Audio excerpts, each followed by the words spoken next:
What is good? We're back. We've got Joseph, the PWOPR King. How you doing, man? I mean, I think that Alec Pierce finally supplanted himself as the PWOPR King this past week. You'll go I'm back glad that he's getting a lot more mainstream attention, and he's the king.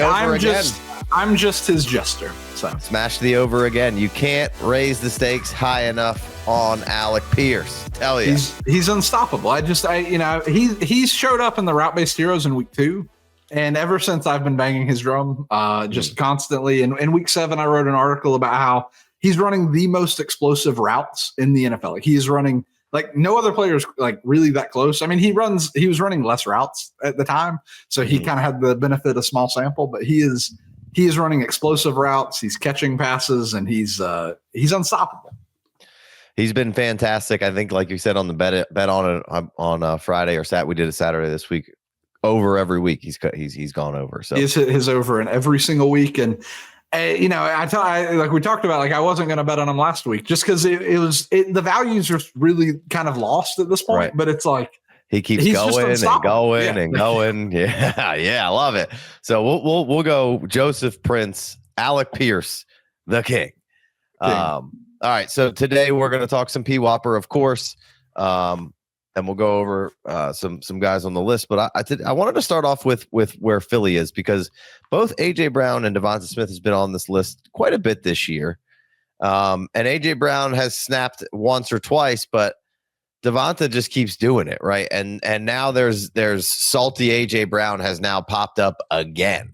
So what's the PWOPR saying, and what is Joseph's brain right now telling you about this Eagles pass offense?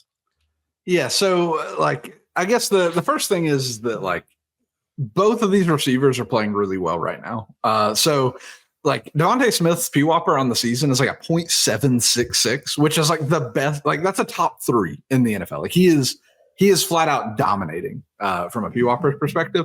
AJ Brown's is a 0.566, which is a good amount lower. But that's still a wide receiver 1 level PWOPR, right? That's still better than most teams' wide receiver 1. That's better than like Brian Thomas. That's better than like Cortland Sutton. Right? That's still like very, very good. I think that AJ Brown and really Devonta Smith too, just saying, are being let down by some combination of Jalen Hurts and Kevin Patullo. Right? Like this is some level of just combined passing offense nonsense. Like if you. Just watching the first half last week, like it was almost sad seeing like their attempts at passing the ball, like and how they were just going about it. I don't really know what their plans are, but I do know that these are 2 really good wide receivers being let down by their team at this moment.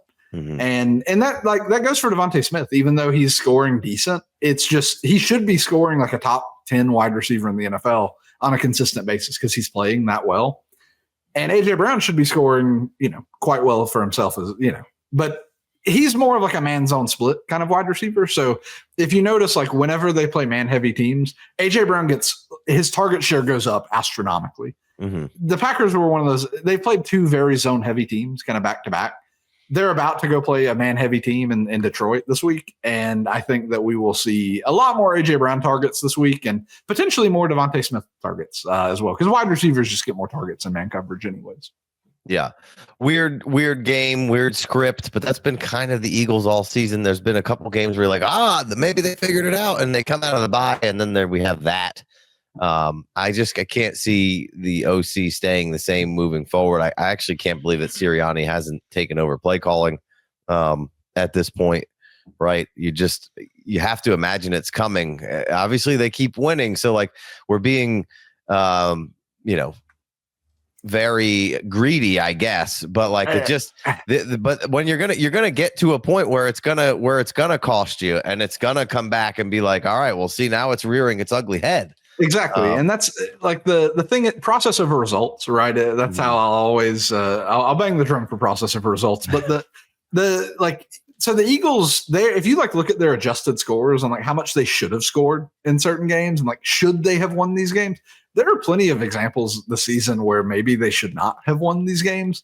Like back when they were winning at the very beginning of the season, when I think they were, like 4-0 at one point, and then they lost 2 in a row, but they shouldn't have been at that point. They probably should have been 2-2, and then probably lost the next 2 games as well. Like that was a team that probably should have had a losing record for a moment.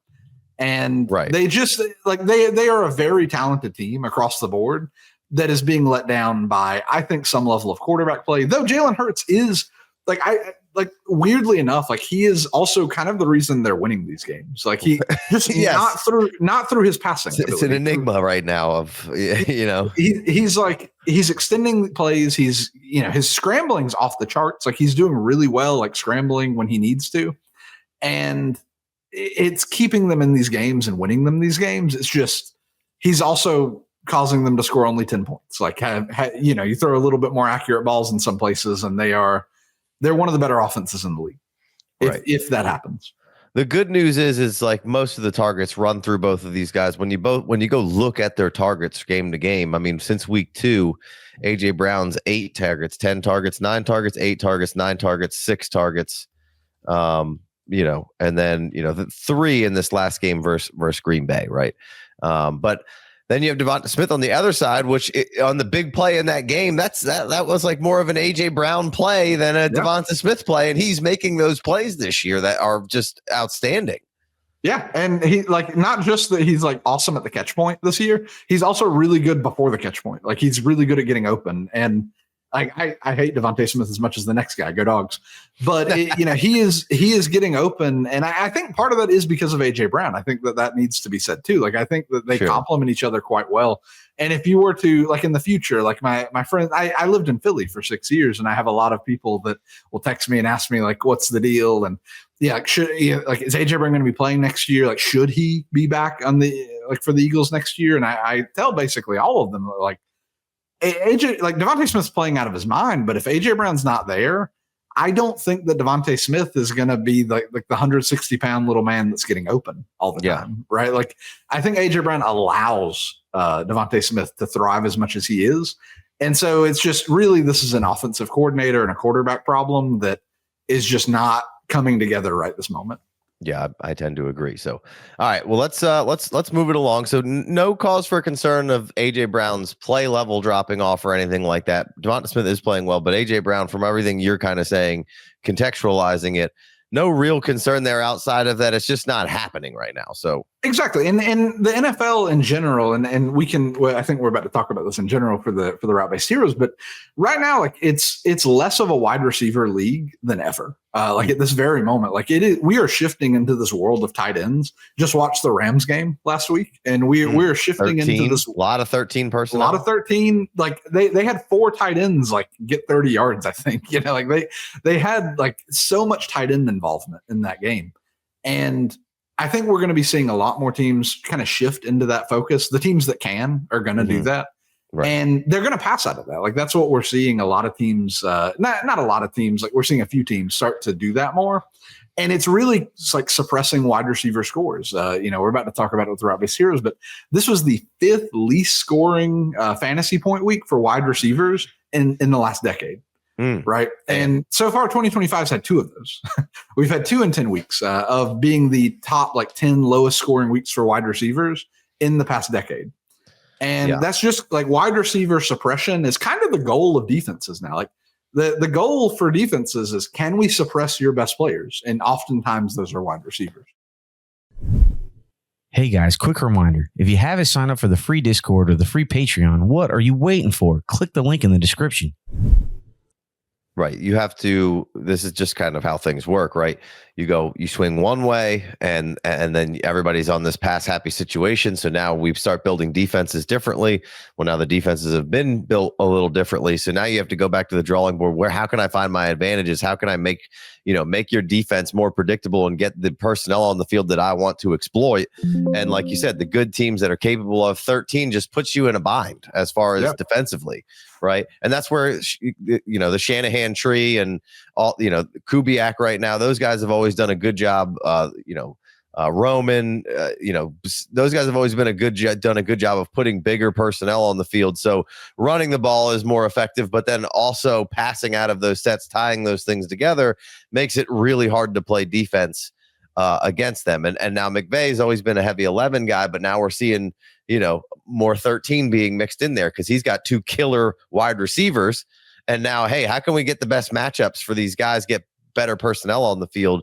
So you saw, San Fran, I don't know what they were in that particular play, but there was a play that they go back to where Mustafa has to line up on Devontae Adams. And you're like, well, that's as soon as it happened, you're like, well, that's a touchdown. Over. Yeah, it's over.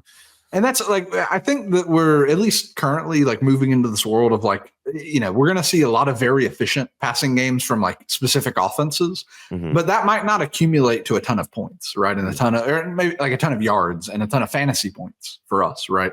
And I don't know, it's a very interesting kind of world we're shifting into, like as far as the personnel is concerned. And the Rams are like one of the perfect teams to like take advantage of this at the moment because they have like 4 pretty good tight ends.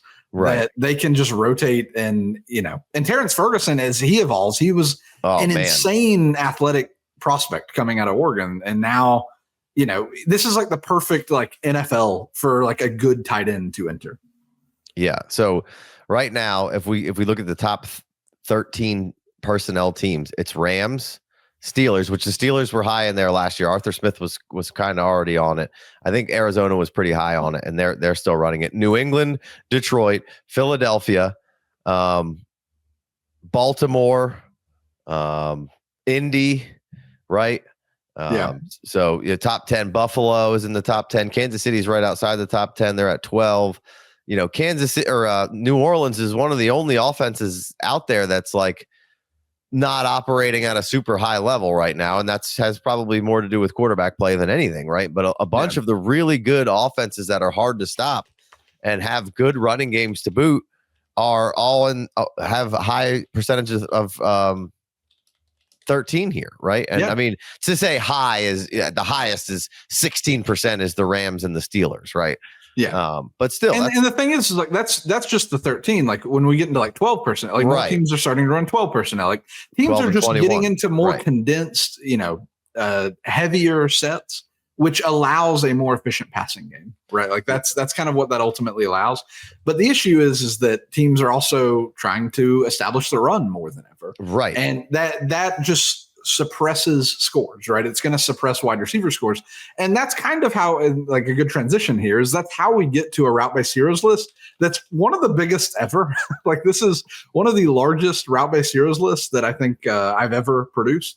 And that's because these scores are being suppressed and players just in general should be scoring more based off of historical data. Right. Real quick to touch on the 21 teams. It's San Fran, it's Miami, it's Seattle, it's the Chargers, it's the Falcons, right?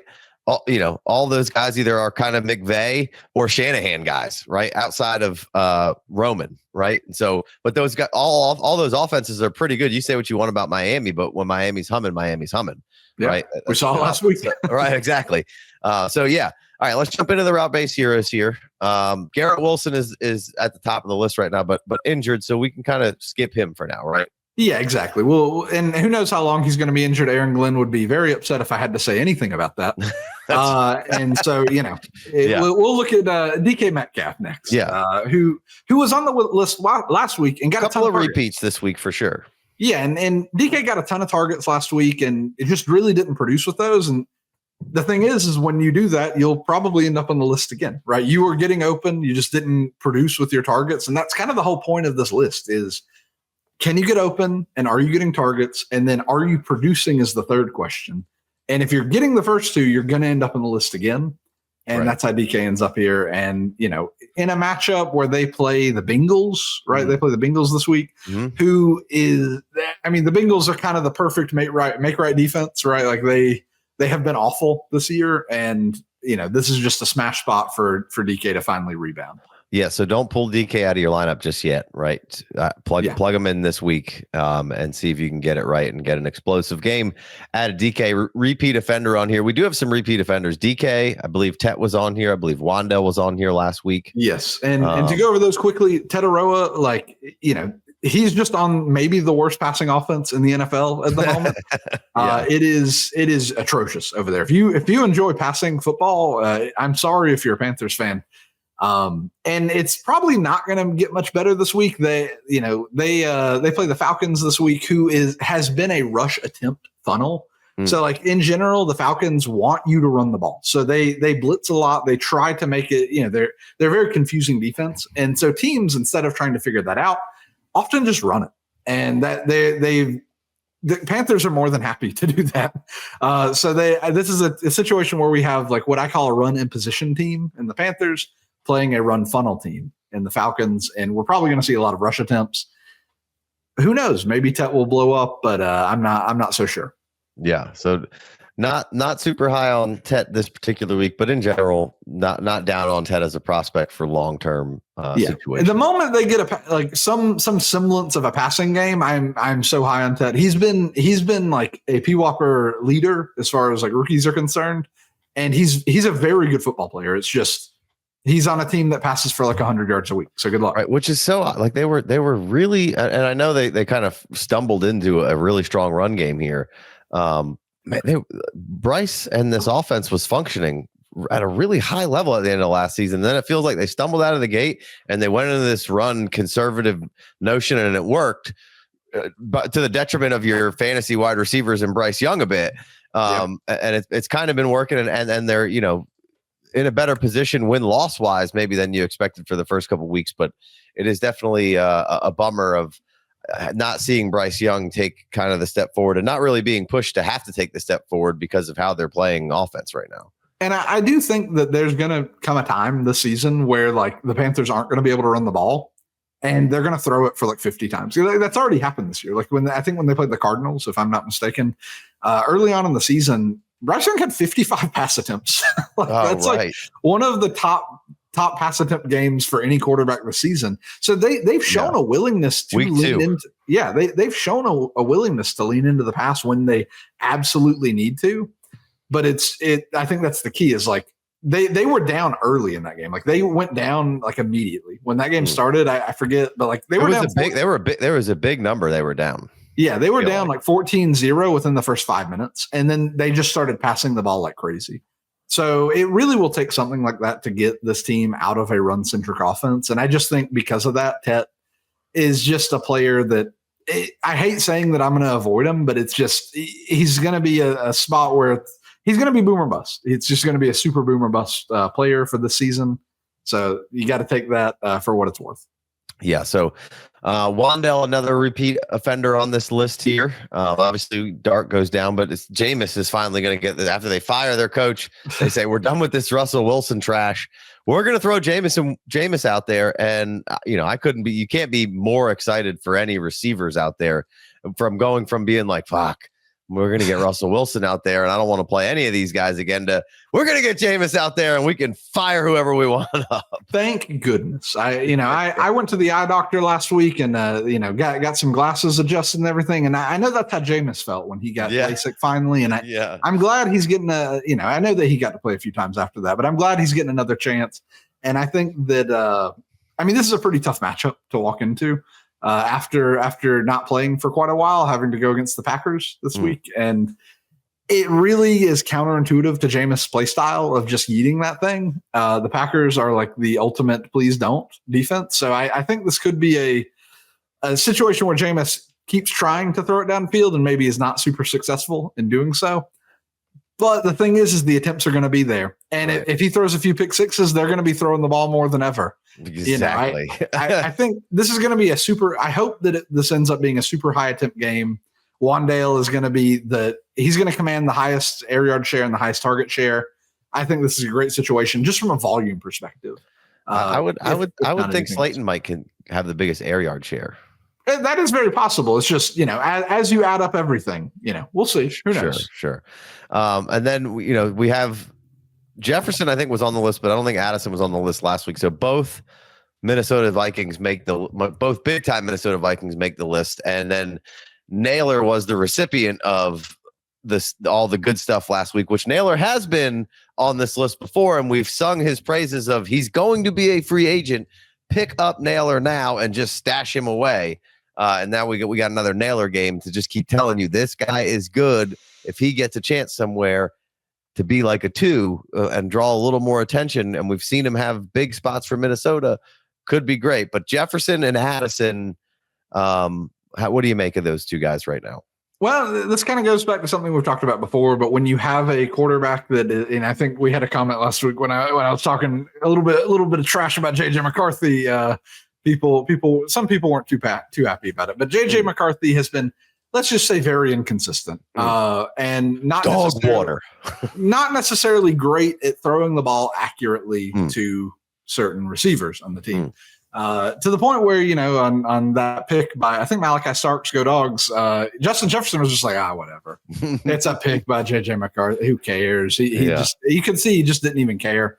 But I hopefully we don't end up with a Joker AJ Brown situation with Justin Jefferson and JJ McCarthy. But the quarterback play is just not quite there to support like how good these receivers are, right? Like it's the same idea as AJ Brown and Devontae Smith, but I think we actually are pretty confident that the Vikings have a good coordinator, right? We know that the play caller is good. This is a situation where JJ McCarthy is just not supporting these wide receivers properly. And these are two very, very good wide receivers that are not being supported properly. And I think we'll continue to see him on this list until maybe an explosion game where, maybe JJ McCarthy gets a little lucky in a few attempts. Yeah, and this could be a game where you do get a little lucky on some attempts because Chicago's defense has been very hit or miss. They're just definitely susceptible to getting passed on. I believe they're still missing their best corner. I don't know if he's coming back at all this year or not, but I should double check that. But yeah, I mean, both guys are good. Both guys I have no problem buying into. I'm not leaving Justin Jefferson on the bench, and I probably this week wouldn't necessarily leave Addison on the bench. Because I do think that there's, JJ McCarthy, I don't think he's been awesome. It's kind of tough to watch. It's been up and down, but this is a decent matchup. Last time we saw a nice quarter of play from him, at least in that regard. And it's not, nobody should be like, oh, you guys hate JJ McCarthy. Like JJ, if you're being real with yourself, JJ McCarthy's just not playing good football right now. And he hasn't played a whole lot of football. So this is okay at this point. You just want to see improvements. And this like you're saying, this is the perfect defense to see that. So just according to I keep track of a lot of different metrics on defense to understand what matchups are going to look like.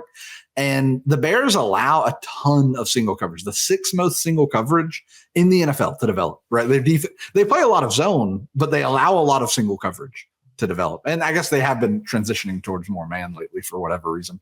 But the biggest thing is they allow the most separation from opposing wide receivers. Their corners do.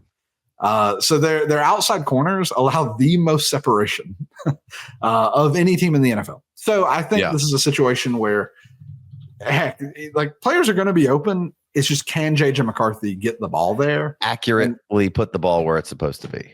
That'll be the question and the answer. Looking for more FFD? Sign up for Patreon and get access to our rankings, projections, ADP, an extra show every single week, and more for your pleasure. We got another pair on this list. It's not 2 receivers. It's a tight end and a receiver. And we gave Kyle Pitts quite a bit of love last week, so he makes the list again. But Darnell Mooney, I think, is on the list this week. Which, he has really, really went from quite the darling last season to virtually, absolutely unequivocally unplayable. But he's on the list now, and Kyle Pitts makes the list again. It's rough. I have a lot of things to say about Michael Penix. I think Michael Penix has not played well. Let's just say that. No. So just as an example, I know that this wasn't this past week, but in the Patriots game, there's a play where Kyle Pitts is running wide open on a corner route for a touchdown, and Michael Penix just forces the ball to Drake London against Christian Gonzalez on a comeback, and it's just incomplete. Why do you do this? The thing is, he does this all the time. There are so many examples of where Michael Penix is either too afraid to throw it over the middle, he's too afraid to throw it to a different player. He just loves throwing the ball to Drake London. And while that's fantastic for Drake London fantasy owners, congratulations to you. it is awful for, I think, two things, and that's everyone else's fantasy value and the Falcons offense as a whole. I mean, I think there's a reason, they should have beaten the Patriots, I believe. Had they thrown it to open receivers when they were open, I think they might have won that game, but they lost. And it's because of this just need to throw it to Drake London all the time. And it's just a safety blanket, right? That's just how he has kind of learned to play in the NFL.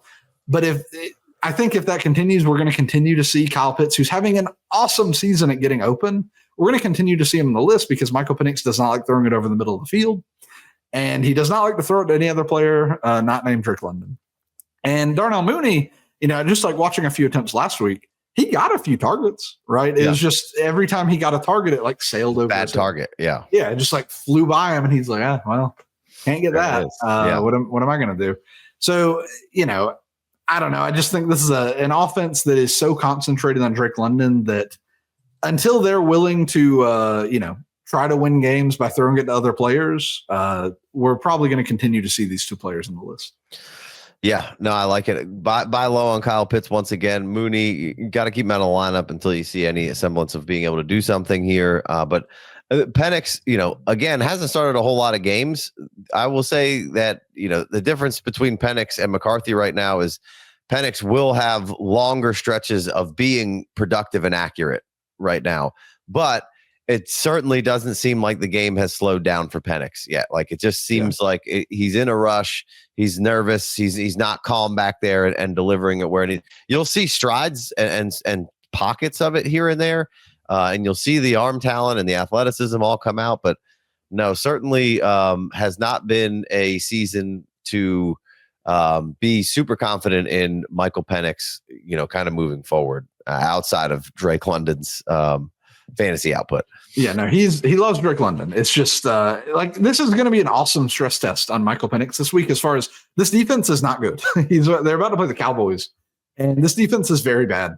They're last time he played Carolina though they were the Falcons. Oh no, Carolina. Sorry, I don't know why it was the Cowboys. Yeah, they're playing the Carolina, and Carolina has not been a good pass defense this whole season.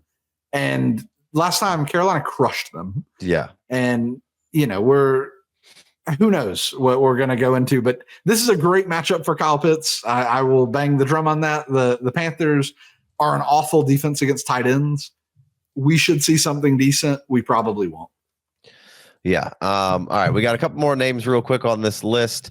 Trey Tucker makes the list this week. Obviously Jacoby, was Tucker on the list last week? Tucker was on the list last week. Yeah, okay. Tucker is he's been on the list I think every week since last year. Yeah, he's it's just because he's a good wide receiver at getting open. Right.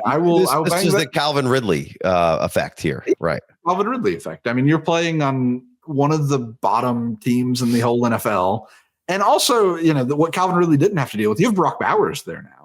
Well, and man, like they picked up Lockett. He came right in and got targets, familiarity with Geno, familiarity with Pete. Like I didn't really put that together until it started happening, and then it was like, oh shit! Like it's Pete Carroll at it again. Here we go. Like I mean, old ass Lockett came right in. I think he had 6 targets. Yeah, and that's how you're going to end up on the list. Is Trey Tucker, right? Like when another player gets over targeted, it's because someone else is being under targeted. And I think that I worry that we will see more of this as the Raiders are just a bad team. And sneak peek on the Coach I Was Open article, which also comes out on PFF, but Brock Bowers is on that. He was open a lot last week and he did not get that many targets. And it was in a really good matchup for him against the Broncos who love to play like single man coverage. Brock Bowers is like one of the best players in the NFL against single man coverage, like best tight ends in the NFL against it. And what are we doing? I don't understand the Raiders. I never will.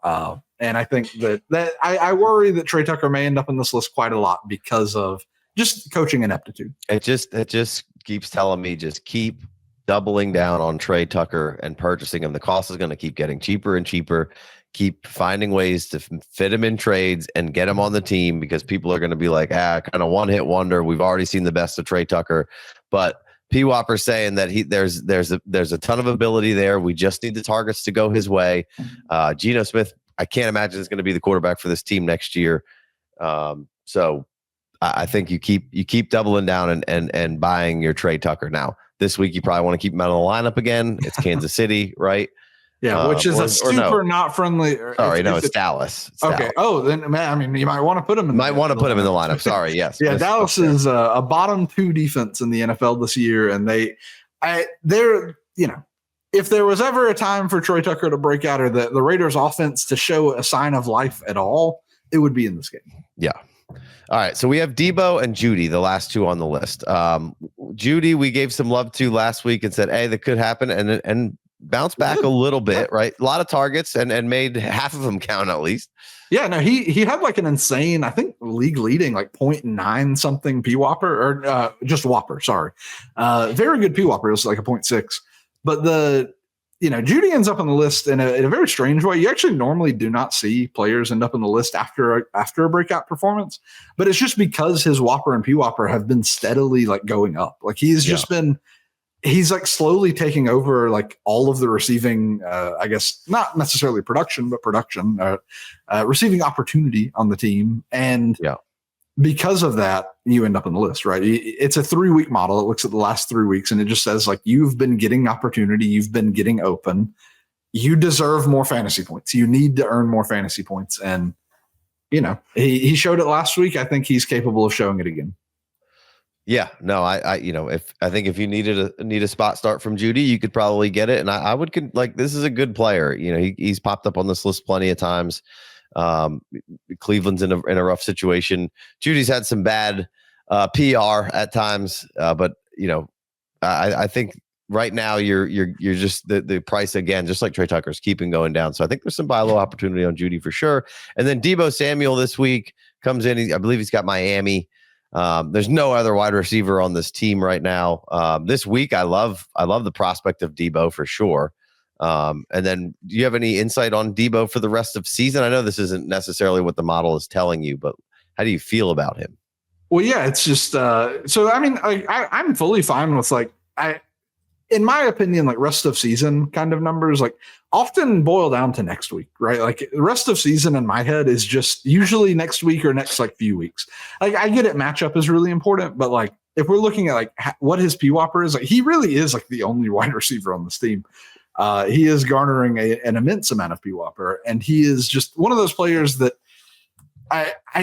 it's hard to figure out, right? Like I think he's a harder to figure out player because he's old. He's often relied on breaking tackles. I think he's still decent at that, but I think he's lost a lot of what he used to be in that. And that rest of the season, I'm not super sure, but I do know that having a backup quarterback in there is probably not going to help him long term. I think that the Dolphins are fairly decent at covering wide receivers, mainly because they're so bad at other things. Other teams would just rather run it and throw it to the tight end, right? That's what the Dolphins are so bad at, that they kind of inherently don't allow a lot of damage to be done by wide receivers. So I think that this is a decent spot. And then rest of season, I think, I don't know. I'm like up in the air on it. I don't have a super strong take on where Debo's going to be headed. So you wouldn't be rushing out and trying to add him for a run right now. I would not. At least me. Like I think there are other players that are more interesting that you go out and add for a run. But I just don't think that Debo's the player that I would go after. Okay. All right. Well, that's going to wrap it up for the route base heroes this week, the PWOPers, right? I want to end with this one because it's becoming more and more of a thing, and we've talked about it I think once before when it kind of first happened. But this Troy Franklin, Courtland Sutton situation, this offense for Denver has been suspect at best and up and down and not loving it week after week. But what do you make of where Courtland Sutton stands right now and kind of where Troy Franklin is emerging? I think this is in a similar way, just like almost like early and similar to the Eagles in a lot of ways. Maybe without the OC parts of it, because I think we generally trust Sean Payton, right? Sure. But we have a situation where like Troy Franklin is very good at getting open. He's also kind of small, and Courtland Sutton is a dominant receiver in man coverage situations, and then other situations not really. And Bo Nix is playing awful. He is playing very bad. If you look at like Steve Patton posts charts on like how well quarterbacks are like like completing their like realized air yards, right? Like unrealized air yards. Like, are they just missing passes? How bad are these quarterbacks? And Bo Nix like shows up as like the worst quarterback in the NFL on like every single chart, right? Like he is like not playing well this year. I think he, for a long time and still maybe to this moment, he had the worst PFF grade in the NFL for passing grades. He's just not playing that well. And I think we're seeing this whole offense be a little bit suppressed because of it. But in general, for the wide receivers, I think that Troy Franklin's very good at getting open. But I don't know if he would be that way without having a Courtland Sutton there. Kind of similar to how Devontae Smith has been awesome at getting open, but I'm not sure it would be that way without A.J. Brown there. So yeah, I was in on Troy Franklin before the season started. I wrote about him a little bit in my redraft models about how, like this could be his season. He was really high coming out of college in my rookie models. He was like a top 5 wide receiver coming out of the draft in my redraft models, and he's finally shown it. So I'm, I couldn't bang the drum for Troy Franklin quite hard enough earlier than I am now. Yeah, obviously those two have some history and rapport together, Nix and Franklin. So Nick's struggling and maybe trying to get it to a familiar target somewhat. But Nix certainly seems to be, you try to start pointing fingers, but it's seemingly mostly all kind of comes down to like the inconsistency of Nix right now of hamstringing this offense a little bit. But you think that this isn't a one-off with Troy Franklin. There's enough things pointing to that this is a quality receiver. I think this is a very quality receiver that is on that is not being held up by a good quarterback situation at the moment. The thing is like Bo Nix is a fairly inconsistent player, so who knows where he'll be in the future. But it's just it's not great. I'm trying to check his PFF grade at the moment just to see where it's at. Dylan Gabriel actually has the worst PFF grade for the season at the moment at a 49.8. Michael Penix is down there, bottom 6. He has a 56 PFF grade, right beside JJ McCarthy, by the way. And that's what causes this. Bo Nix has gone up in his PFF grade. It's like bottom. It's like the 27th. He's in the bottom part of the league, but not awful, not as bad as some of the other players we've seen on the list. And I think that if he can maintain this level of success, we might see more from this offense. So you think they're going to have a bye here after, I think they play Kansas City this week. So you aren't concerned with Sutton, though. You don't think he's washed or anything. It's just like a product of this offense being kind of struggling, like you said, kind of like an Eagles situation. Yeah, no, absolutely. I think that like Sutton's going to have it'll be very stark splits, similar to A.J. Brown. When they play man-heavy teams, he will be more successsul than when they play zone-heavy teams. And that's just kind of the nature of the archetype of receiver that he is, and how Bo Nix kind of and this offense, like Sean Payton and Bo Nix want to use Courtland Sutton is they're going to use him in single coverage and man situations where they're going to use other players in zone coverage and kind of drop back situations like that. Yeah. Gotcha. All right. Well, if you want more insights of kind of all of this zone, man, how run funnel, pass, defensive situations and what they do, if you're not already, you got to subscribe to the Substack over there and follow along with Joseph on the Twitters and you can see all the articles that he writes for PFF, this Route-Based Heroes, Coach I Was Open. You hear us referencing all those things. He's doing all that for PFF. Those typically drop on Friday. Typically Friday mornings. This week they came out a little later, but typically Friday mornings, just if they get through the editing schedule quick enough. But yeah, I write quite a lot of words on upcoming weeks. It's almost, there's a company called 1 Week Season, but I treat every week almost like its own individual little season. And I write about how these teams how they've been wanting to play and how they want to make their opponents play. Because I think that's actually the more important thing is if you can find situations where, we want our opponents to pass the ball and it's a team that wants to pass the ball. Well, that's a really nice situation for as long as the game stays neutral. You might see a ton of pass attempts in that game, like way more than normal. And that's the stuff I try to find. And that's the kind of interesting little hidden value areas. Like that's stuff that, generally most people aren't thinking about heading into their matchups. And I try to find that stuff and highlight it. You can find me at koalaty stats on Substack and Twitter. But yeah, it's a fun time. And there's even more stuff of insights like that, and then how to apply it on the Bet on It on the gambling show on this network. You can download it as a podcast. You can watch it live and comment and ask questions. But even more insight into all those kind of things on there. And then how to apply it and potentially win some cash. That's the goal. So make sure you're tuning into that every week. Make sure you're locked in, subscribe. Make sure you're checking Joseph out on the Substack and in PFF so we can keep Joseph's morale high and employed. So yeah, you gotta make me happy. That's what everyone should be trying to do. Make me happy. That's right. All right. Until next week, the Prince of PWOPR, because we know Alec Pierce is the king. Peace.